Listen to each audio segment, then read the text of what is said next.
Hi, Lauren. Thank you so much for joining me today. Do you feel comfortable? Yeah. Thank you for having me. Yeah. You're very welcome. Well, honestly, I appreciate the time. So, do you mind starting off by introducing yourself and what do you do? So my name's Lauren Harrison. I am a customer relationship manager at a software company called ECI Software Solutions. Essentially, in a nutshell, that means that I'm the general day-to-day person for all of our customers as a designated point of contact. Brilliant. And what in terms of your journey to where you are today, what brought you to working in this industry, really? So, like most people you've probably spoken to, it was completely by accident. I needed a job. I was going out with somebody that was at Loughborough University, and I lived 2 hours away from there, so I had the opportunity to move, and I needed a job. So my background at the time was in all sorts of stuff: banking, modelling, babysitting, gardening, waitress, you name it, I'd probably done it. And this company were hiring for an internal sales rep in Leicester. So I took the job. I remember in my interview, they asked me to sell a power drill, and I talked about how it was a nice teal colour because I'd never sold tools or building materials in my life. So yeah, it just kind of spiraled from there, really. I did sales and then realised that I loved the diversity and all the different product ranges and the people that you meet. And then I went into category management, where I got to attend networking events. So then the more networking events I went to, the more I realised that I loved this industry and the people in it.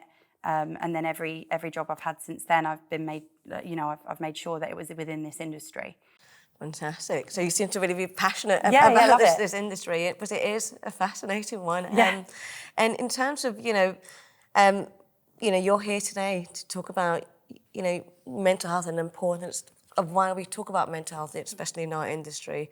Do you mind sharing a bit of your kind of experiences with mental health, if you don't mind? I've had a very colourful history I'm not going to elongate it, but most of the current, the common mental health problems I've been diagnosed with over a period of time. So I first was diagnosed with depression and anxiety when I was 5 years old, as a result of a medical condition my mum had. She got taken into hospital and suddenly she was in intensive care, and I'm 5 and we're moving house and my sister's a baby. So I had to grow up very, very quickly. And then in school, obviously navigating teenage life with this kind of diagnosis on my record, if you will, I was a lot more self-conscious of that. I was bullied quite a lot in school, so that caused its own issues. Like eating disorders. I had eating disorders for around about 10 years. I've gone through addiction. I've gone through severe and manic depressive episodes. At one point, they said I had split personality disorder, which is now actually ADHD, which I got diagnosed with at 29. So I'm glad that I've now got a diagnosis for that and people aren't just guessing. But yeah, I've had a very, very colourful history, and at no point during my last 30 years have I really seen somebody like me that's gone through the diverse array of different conditions be portrayed in a positive light. I have to say, a lot of the time, people, most people have experienced depression or anxiety, but it's the other ones that people don't talk about. It's the psychotic episodes, the hallucinations, is it bipolar, is it not? Like those ones that a lot of people don't talk about, you are still kind of shunned for. And I love the amount of effort that has gone into improving people's mental health in this definitely in the last 5 to 8 years. I love that. I just wish it had been earlier.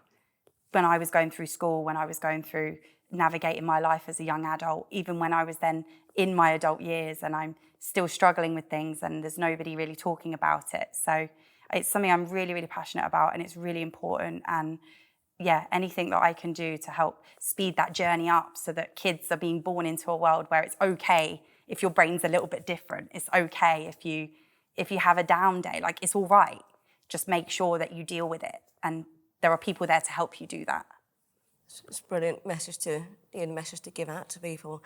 I guess in terms of someone that is younger right now and maybe, not sure of what's happening or, need just understanding, what would you tell them to do? What would be that kind of first step they need to make? Speak to someone.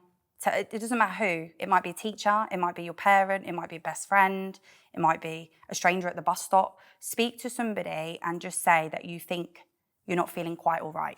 You don't have to put a label on everything. I would absolutely stress that. If you're feeling sad or you're feeling worried, that's fine. It doesn't mean you have depression. It doesn't mean you have anxiety. But what it does mean is that you've acknowledged and you've addressed that you're not feeling quite all right today. Just make sure you tell someone.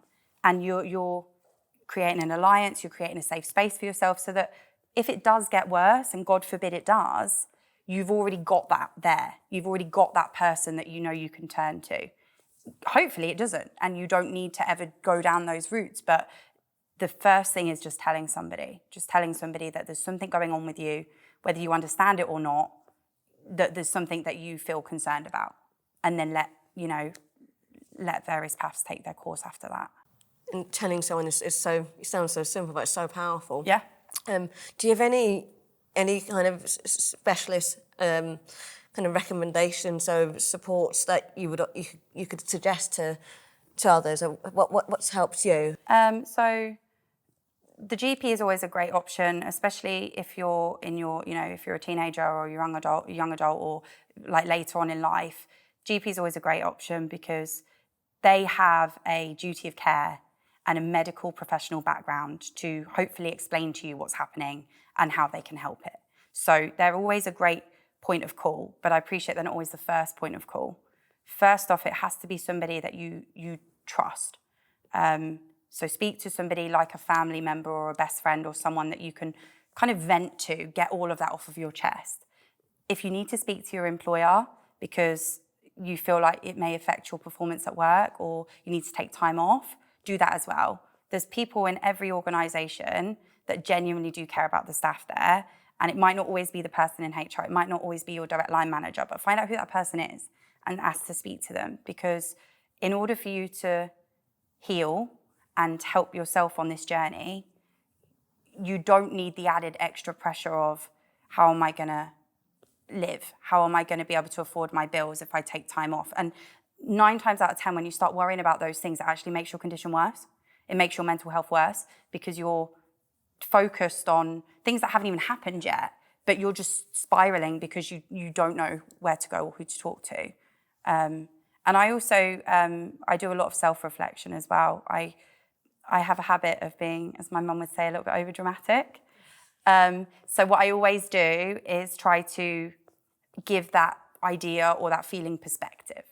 I always now, it's something that is never easy, but I insist on doing it. And it's only because I've been given the tools to know how to do it that I can do it now. But I always take the problem or the issue and try to somehow fit it into the rest of my life. What is the impact of this? Is it a long-term problem? Am I going to remember it? There's a saying, 3 hours, 3 days, and 3 years or something. And it basically is, if this isn't going to matter in 3 months, why are you giving it so much thought now? And that perspective really helps me, because the amount of times I've flown off the handle and had a meltdown over something that tomorrow I genuinely wouldn't care about at all. Is this, I've lost count of the amount of times stuff like that has happened. So, and obviously when like your mum says, when she says you're being over dramatic, but that's between the two of you, yes.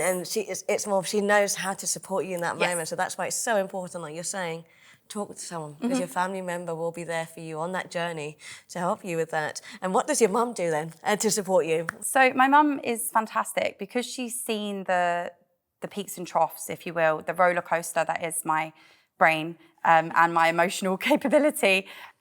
She's fantastic at picking up on if she thinks there's something going on, if she thinks that I'm not telling her the whole truth, let's say. So one of my things that I've always struggled with is my eating. I go through these phases of, like, this is the heaviest I've ever been in my life. No, by no means overweight, but I'm conscious of the fact that I weigh what I should, and I'm used to being underweight. So something that I subconsciously do, even now that I'm healthy, is I don't eat for hours on end. So my mum's got really good at, sometimes in the morning or late morning, she'll text me, do you want to go for lunch? Now, if I say, no, I'm busy with work, she won't push. But if I say, oh, yeah, can do, I'm not sure, and she gets any inkling at all that I'm stressed, her next question is always, what have you eaten today?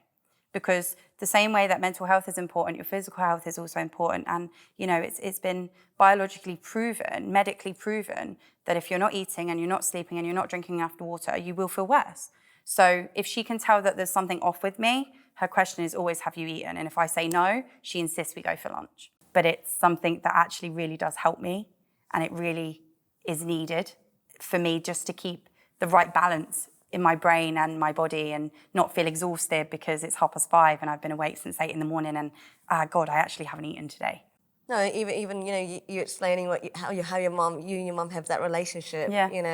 It's what's working for you too. And I think you can read so much about how to support someone, but it's the most important thing is understanding the person. Yes. And understanding what would work and what you can trial, and sometimes How things far won't you work. can push. Exactly. And I think you and your mum probably learned that throughout your time. Definitely. So you mentioned earlier, you've been diagnosed with ADHD. So with that, you're absolutely right. We've not spoken about that yet. Do you mind me asking? Have you shared that with your employer? Do they know? And Yeah. So I actually, so prior to my ADHD diagnosis, I actually was diagnosed with PTSD in December of 22. So it's something that has been probably sat dormant for about 10 years, 8 to 10 years. But in December 2022 and on the lead up to that, there was clearly something going on with me and I didn't know what it was. My partner at the time didn't know what it was. My family didn't know what it was, but I knew it wasn't something I'd been through before. And I just knew it. So I went to my GP and he said, you've got PTSD and this is the route forward. And it was I got fast-tracked because of my history that generally bumped me up the queue quite quick. And it was the first time I ever met with this particular therapist for the PTSD help. He went, what else have you got? And I said, well, I don't think anything. He went, you got ADHD. I was like, what the hell? What do you mean? How do you, what? And I didn't know what it was because it wasn't something anybody had ever brought up to me. They'd never talked to me about. And basically the therapist explained it that I've always been in therapy. And the way he explained it was like an onion or a flower. And essentially, when I've had anxiety and depression, this is the outer layer. And that therapist, CBT was one that I did quite a lot of, the cognitive behavioral therapy, that's dealt with the anxiety and depression. And it's removed that layer, so it's not something that's affecting me anymore. Underlying that though, hence why it kept coming back, was this PTSD. That's a thicker layer, a lot harder to remove, and took all this time to diagnose. He could deal with that part. He knew he could. And what he ended up doing was managing that layer, and when he pulled that back, he's gone, ADHD is at the core of you and your brain. And that explains so many things as to why you've had some of the conditions you've had. So my eating disorders, I was anorexic and bulimic at various times in my life.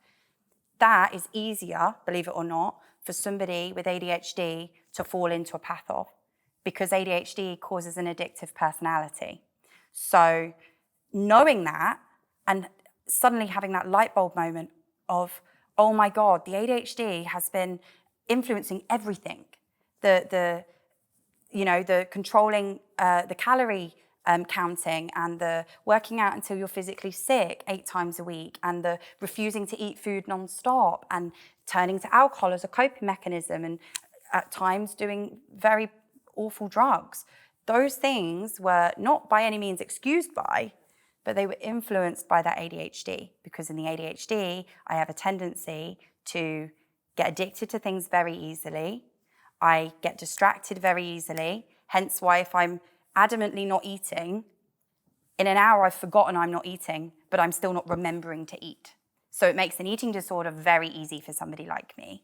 Suddenly it was like all these things made sense. The fact that in school, I was a horrendous child to teach. I was by no means not academic. I'm very smart, but I hated school. I really hated it. And that's because teachers don't know how to manage children like that. So quite often, every science class, I was outside in the hallway. Every single science class without fail while I was doing my GCSEs. All I needed was that diagnosis. Because if I had that diagnosis, then my learning style would have changed. My teachers probably would have been more empathetic. They would have possibly at times been different teachers because they have trained teachers in those things. And my whole school experience would have been different. I can't say it isn't, it wouldn't have affected the bullying that I had, but it would have drawn some attention off of me. So our kid's gonna want to bully the girl that suddenly isn't drawing attention to herself because she's not doing things in class that is causing her to get in trouble. Do you know what I mean? And suddenly it was all these things were like, God, I've waited 29 years for this, and I'm annoyed that it didn't happen sooner because it's always been there. Honestly, thank you for that. Because there's going to be a lot of people that are going to watch this and think, I feel like Sounds like it so-and-so, resonates yeah. with me, and that, like you said, once you've reached that, I feel like that's connected to me, and hopefully they can get the help that they need and people can understand them better. And in terms of your workplace, how have they supported you with it? What have they done? So, as I said, I got my diagnosis in December 22 of the PTSD, and I'd never been through that before, so I had no idea what it was going to be like. I didn't know how intense the therapy was going to be. I didn't know how it was going to affect me physically. So I was very open with my manager straight away, but I'd only actually been with the company for like 5 months at this point. So I started in the July, and by the December, I'm going, sorry, there's every possibility I might have to be signed off work. And to be honest, I expected them to be quite dismissive, not because they'd shown any reason to be, but I just assumed that it would be an inconvenience to them and to the company that I'm saying, look, I'm now going to have doctor's appointments every week. I'm going to have set therapy every week. And after the therapy, my therapy was the most grueling, intense therapy I've ever done. It was awful. And what that meant was if my therapy was at 11, I was written off for the day. Because after that hour-long or 2-hour-long session, I was not in a position or fit to do any work or be around any people or take any calls. So I had very low expectations when I first had that conversation with my manager, but I was so overwhelmingly pleasantly surprised. They did everything they possibly could to the point where I didn't actually take any time off work. Like, just to be clear, I did not have one sick day for the entirety of last year while I was dealing with what I was dealing with.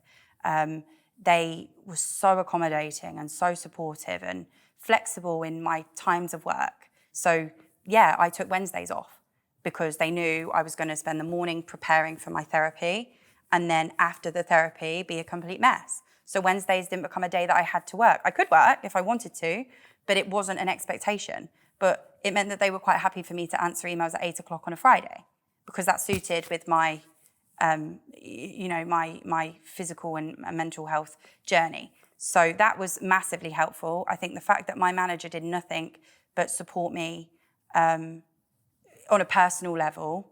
So he was always available if I needed to call. He gave me his personal phone number. I'm not saying everybody has to do that, but that was an emergency line. If I suddenly couldn't work today, or I was going to need to have 2 weeks off, or I was panicking about something work related, but it was causing this spiral of emotion, that number was there for me. He never judged me, not once.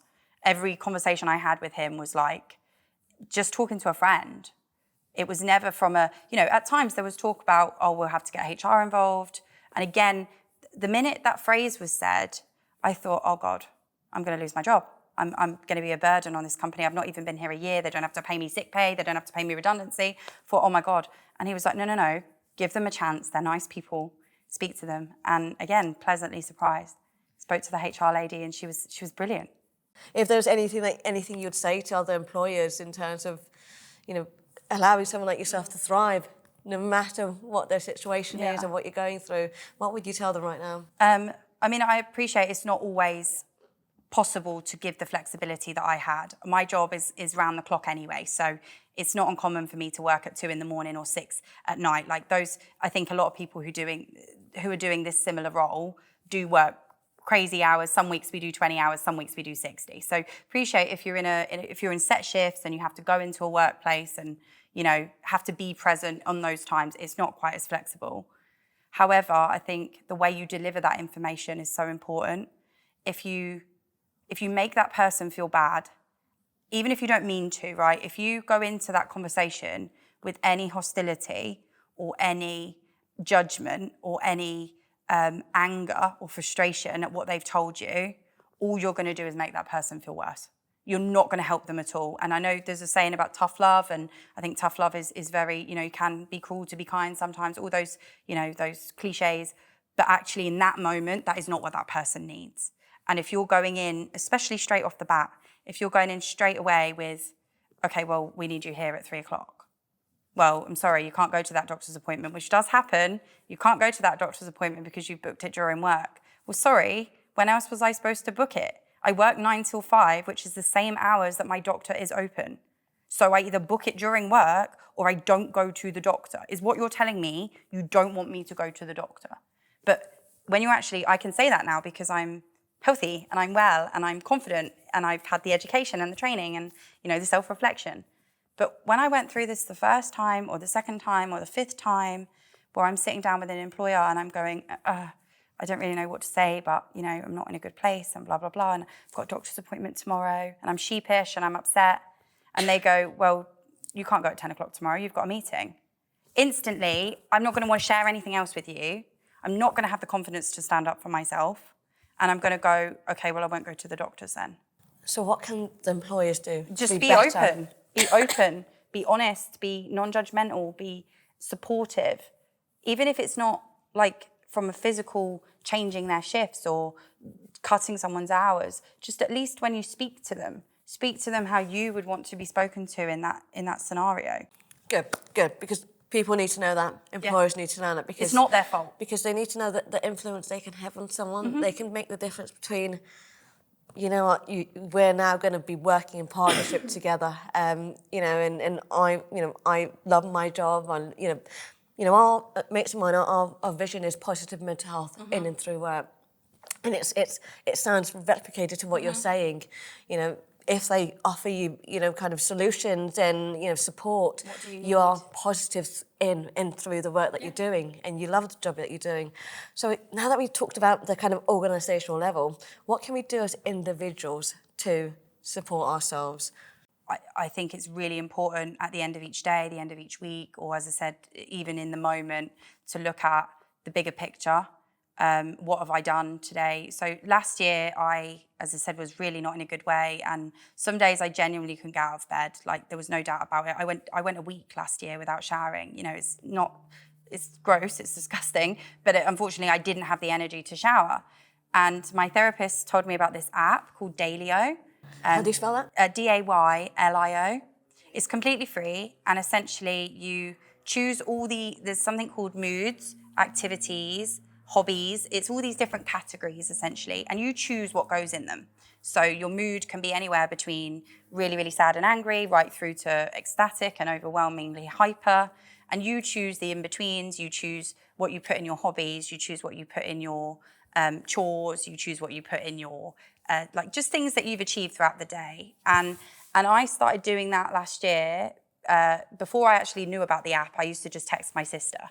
Every day, my sister would say, what have you done today? And at 10:00 at night, I would text and say, I made the bed. And she'd go, well, that's fine. If all you did today is make the bed, you did something. That's good. You could have just given up and done nothing today, but you didn't. You made your bed, or you brushed your teeth, or you took the dog for a walk, whatever it was. And the app is just an extension to those text messages. So now, even though I don't need to anymore, every single day at 10:00, the app alerts me. And I mean, you can set the time whenever you want. But every day, the app alerts me at 10:00 to go on and tick what I've done. And what's really great is that I mostly never look back at that ever. You can, but I don't. But what it means is that I can look at my day overall and go, I felt really crap at 9:00, so I would have put a sad face. But actually, this morning, I remember I did this, this, and this, and this, and I had a really good meeting, and I saw my mum, and I went for lunch and whatever. Suddenly, what I thought was a bad day is now a middle day. And that is, again, just an ongoing health thing that it's just so helpful, because then I'm not going to bed feeling like I've had a crap day, because I haven't. My morning was really good. My afternoon sucked, but overall it was a middle day. But also what I do on there is I've got medication as an option, because I forget to take my meds all the time. So in the morning, the app alerts me that I need to take my meds. In the afternoon, it alerts me to eat, because I forget. I don't drink enough water. I know that for a fact. So one of my activities that I can get it to alert me and to put on there is if I've had water today. And again, it's keeping on top of the physical stuff as well as the mental. I can put on there how well I slept. I can put on there if I had nightmares. I can put on there if I, had my nails done. Whatever it is, I can choose those options myself, but they give a bigger picture. And that sounds brilliant, because it shows a relationship that, looking after your physical and, your day-to-day and your mental health depends on you. And when you reflect, like you said earlier, what works for you is self-reflection. Yeah. So that's a very useful tool. Thank you so much for sharing that.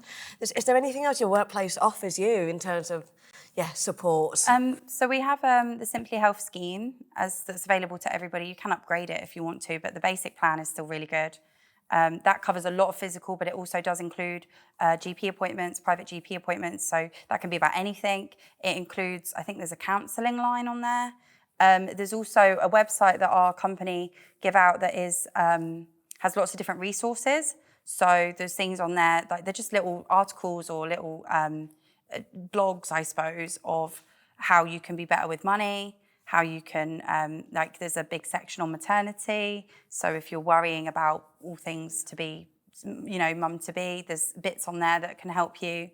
But also our team speak a lot. Like we have a call every Monday, and whilst it is a sales-focused team meeting, we always start with, how are you? How was your weekend? Same way that my catch-ups with my manager every week on a Tuesday are, what's going on with you? They're not always related around work. They're actually what's going on in your personal life, good, bad, or indifferent. Because even if there's nothing to talk about at that moment, it opens the dialogue. And as I said earlier, you might not need that again, but if you do, it's there with no judgment and no prejudice, and it's available to you. Absolutely. And how would you have found out? How can employees, people, find out about their benefits and how to do these things? So I had a big induction 2 years ago when I started at my company, and it was great, but it was a lot of information in a short window, and you don't retain most of it. I think employers need to refresh people on those inductions. I think they need to be not necessarily yearly, but even if you break them down and do refresher sessions over the year for various things that you cover in an induction, I think that would be beneficial. I think they need to do more around, I know lots of people use like internal newsletters and internal intranets and things. We have various hubs that get posted on. We've got a high five platform, which is where you can essentially give gratitude to someone else in the company and give them some points, and they can use points to buy stuff. So they're always sending out emails from that platform to say, don't forget, it's this happening, it's that happening. Here's where you can access certain resources. Here's how you can, here's all the benefits available to you. So I think that's really important. I think HR need to be more involved from a personal level. Quite often I've heard the phrase, HR are out to protect the company. HR will always have the company's best interests in heart. And that, as an individual, as an employee, does not make me want to go to HR or speak to HR ever. Because as I said, when I thought I was going to have to talk to HR, I thought first straight away, they're going to protect the company, goodbye to me. But actually, most of the time, it's completely the other way around. And so HR needs to try and be more hands-on with people and not more proactive. Not just wait for that person to go to them and say, I've got a problem, or this is happening. Can you please authorize or give me permission to have some days off? They need to be involved with the staff and make it clear that they're out for mutual benefit and that they're working as an intermediate between maybe the people at the top of the organization and the staff. It's helpful when people just tell you that they're on your side. And like you said there, your gut reaction was negative when you thought HR was getting involved, because it's got a connotation attached to it. It just has, unfortunately. So what do you think they could do? I think just reach out to staff. Like if you just sent an email once every quarter, as you, as HR, not as a marketing, not as a survey monkey, not as a Trustpilot add-on, but as the person who works in HR, as Sally Smith, to send an email to all employees to say, hey, just a reminder, here's all your resources, here's your things that are available to you, here's your Simply Health login, or not your login, but your link to your platform. Because when I needed mine, I actually couldn't remember how to find it, and I had to reach out to HR to get it. But if somebody had sent me an email in the last 3 months to say, here's a reminder of everything that's available to you as an ECI employee, that builds that personal bridge. And then you would be more inclined because the email you've got is from Sally and it's not from email, no reply at. And it was once a quarter or once every half year or once a month, whatever the frequency is. Whereas usually I only hear from this person if there's a problem. No, that's brilliant. You know, that's really good advice there. And, you know, in terms of, it's about engagement. It's about that personal touch, isn't it? You know, and I think, you know, you've talked about being a volunteer, working for the ECI, you're doing a lot. And I think is there any other work outside of that you do, or are you part of? So there's a few associations linked to our industry that are really huge ambassadors in things. So the Builders Merchants Federation, they are always doing things on behalf of the industry. They've got links to government, so they get heavily involved in when building regulations and stuff get updated, so we get information there. They work with the STEM Ambassador Programme, so we call ourselves industry ambassadors, and we go to schools and colleges and talk about apprenticeships and how to get into the industry and all the talent and the opportunity available in the industry. We've got a young merchant group, so again, it's founded and hosted by the BMF, but it's actually 150 individuals from 100 different companies, because you can only have 1 or 2 people from each company, that all get together at least twice a year, and we share ideas. It's anybody between the ages of 18 and 40, so it's up and coming. So we do that as well. So do you mind me talking a bit more about your role as a STEM ambassador? Yeah. What does that look like? So we do, I can't say me specifically because I actually haven't done any this year yet, but the group, we've got a WhatsApp group, and essentially we go to local schools, local colleges, local unis. I'm a governor on a nursery local to me, so it's something that I want to do with the head teacher there at the nursery school, you know, from kids at the age of 2. Just talking about the benefits of apprenticeships mostly, but also the benefits of working in this industry, because it's a very stigmatized industry. People think it's very old, very dated. They don't think about technology when they think about construction. They don't think about women. They don't think about marketing, sales, finance. They just think hammers and plumbers and roofers. Do you know what I mean? They just think of the physical manual labor of a hardworking 50-year-old man. So we're trying to change that perception. There's a campaign going on, which I won't talk too much about, but that's in association with another company who have done loads of marketing material and stuff around why you should want to join the construction sector and specifically in building materials and all the opportunities there. So yeah, the STEM Ambassador Programme is really just to promote that. Brilliant. And the reason I wanted to inquire about that, because I'm not sure if you know about the work Mates and Mine are doing for apprentices.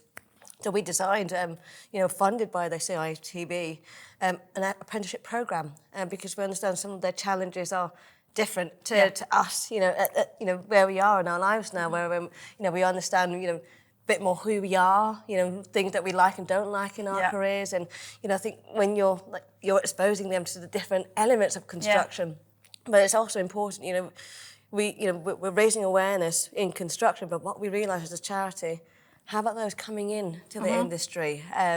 So with that funding, we were able to give a training programme to college tutors to then hopefully give awareness to their students, so that when students come on board, they understand what mental health is, what mental illness is, and what that support looks like. So we'll hopefully be doing some work together on that, because every life matters. And we want to thank you on behalf of Mates of Mine for sharing, because you've given so much nuggets and education just in this space of this hour, and it will help someone, because it will resonate to someone, and so thank you for that. I think we talk a lot about time and how precious time is, and for you to just dedicate your time to speak to others, and hopefully they can learn from you.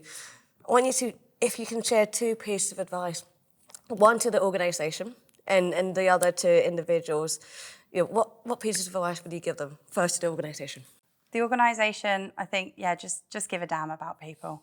If you employ someone, you are employing that person and everything that encompasses them. You're employing their family. You're employing their bad days, you're employing their physical health challenges possibly, you're employing that person. You can't pick and choose parts of people. You don't get to have your cake and eat it too. You can't say, I want this person in my organisation representing me and working on behalf of me, and then go, but her kid's off sick and she now hasn't got childcare and she can't leave because we need her today. You have to be aware of the person you're hiring and accept them as they are, with no judgment on who they are and their lifestyles outside of your work. Because let's not forget, they have lives outside of their job. So I think that's the biggest thing organisations can do is just be respectful and be appreciative and care about your employees, just care about them. And as an individual, I think anybody should know that they matter, regardless of upbringing, religion, sexual orientation, background, culture, gender. It doesn't matter where you've come from, what your experiences are, you matter. You might not even think that you matter, but you do. Even if nobody in your life tells you that, you matter. And yeah, people don't say that enough, so. Thank you. They're very powerful advice, and I definitely know it will impact someone positively. So thank you so much for that. Yeah, very kind of you to spend your time with us today. Thank you. Thank you for having me. Cheers. Thank you.